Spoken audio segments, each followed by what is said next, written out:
Welcome back to another explainer. We've got something truly fascinating for you today.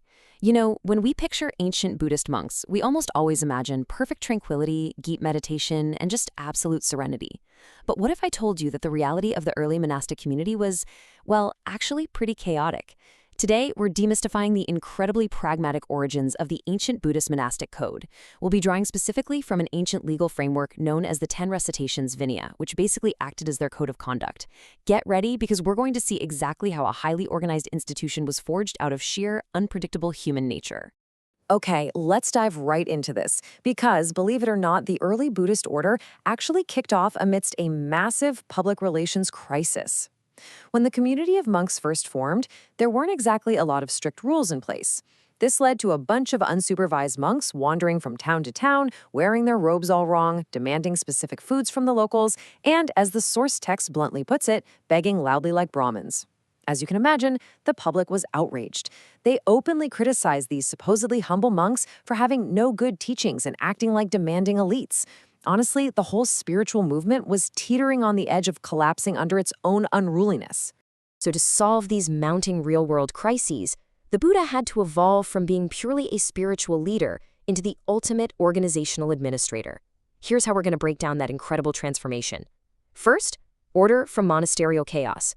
Next, the master-apprentice system. Then, the do not admit list.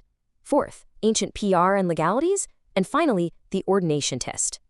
All right, starting with section 1, order from monastic chaos. We really need to shatter the illusion that early monastic life was just a peaceful retreat right from the start. The text describes a community that was remarkably disorganized. Because literally any monk could ordain another without a required training period, you ended up with brand new, inexperienced monks leading other brand new, inexperienced monks. It was the blind leading the blind. They didn't know how to wear their robes, their manners were terrible, and most shockingly, when a senior monk fell painfully ill, he was completely abandoned by his peers simply because he had no direct disciples to care for him.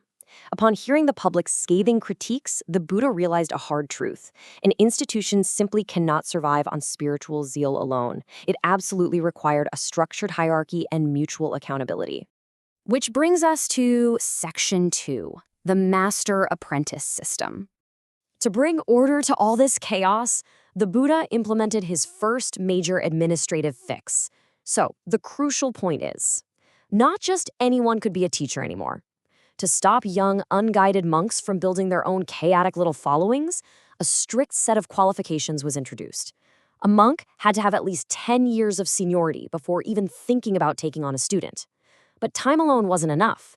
They had to prove strict adherence to the moral codes, deeply understand the monastic laws, be wise enough to clear up a student's confusion, and, directly addressing that earlier crisis of the abandoned sick monk, they had to be fully capable of caring for a sick student.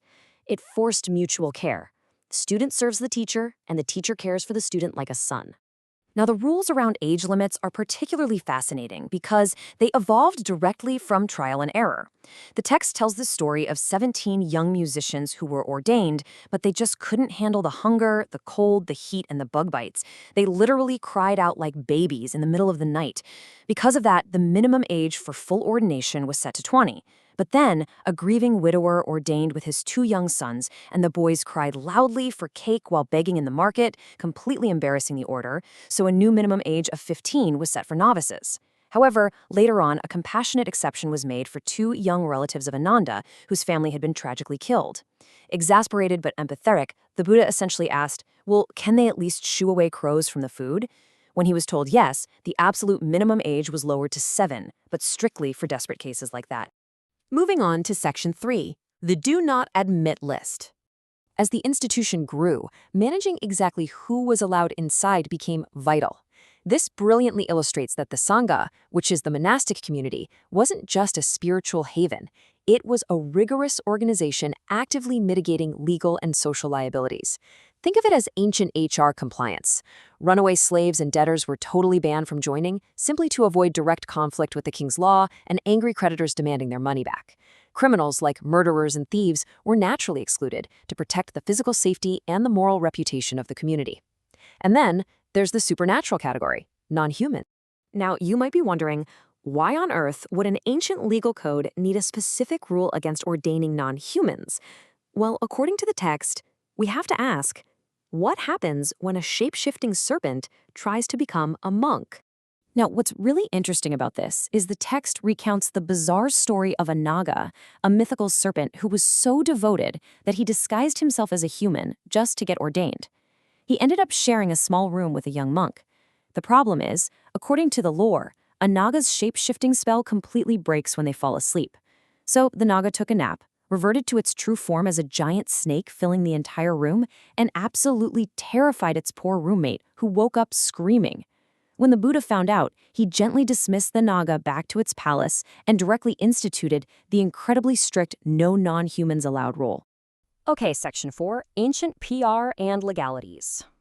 As the early monastic community was accumulating resources, well, where there are resources, there are people looking for a free ride. Talk about ancient healthcare fraud. The king's personal, highly skilled physician was a man named Javaka, and Javaka only treated two types of people, the king and the Buddha's monks. The text describes how people with severe, expensive ailments like leprosy or epilepsy realized this amazing loophole. They would get ordained, receive premium free healthcare from Javaka, and the very moment they were cured and looking healthy, they'd abandon the robes and go right back to their normal lives. Because this was completely overwhelming the monks with caregiving duties and taking up all of Javaka's time, the Buddha had to strictly ban individuals with severe ailments from ordaining. And it wasn't just healthcare either. The text actually defines a thief dweller, an imposter who simply dressed the part, wearing the robes and carrying a bowl, solely to steal the free food, shelter, and societal respect the genuine monks had earned. To further protect the institution's public image and manage PR effectively, the Buddha also had to field requests from the IPs. For instance, his own father, King Suddhodana, was utterly heartbroken when his sons and grandsons left the palace to become monks. To prevent future family heartbreak and public backlash, the king requested, and the Buddha agreed, to establish a firm rule requiring parental permission before any young man could be ordained.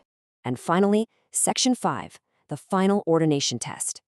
All of these trials, errors, and PR disasters culminated in a highly structured ordination ceremony that ensured every single new recruit met these strict criteria.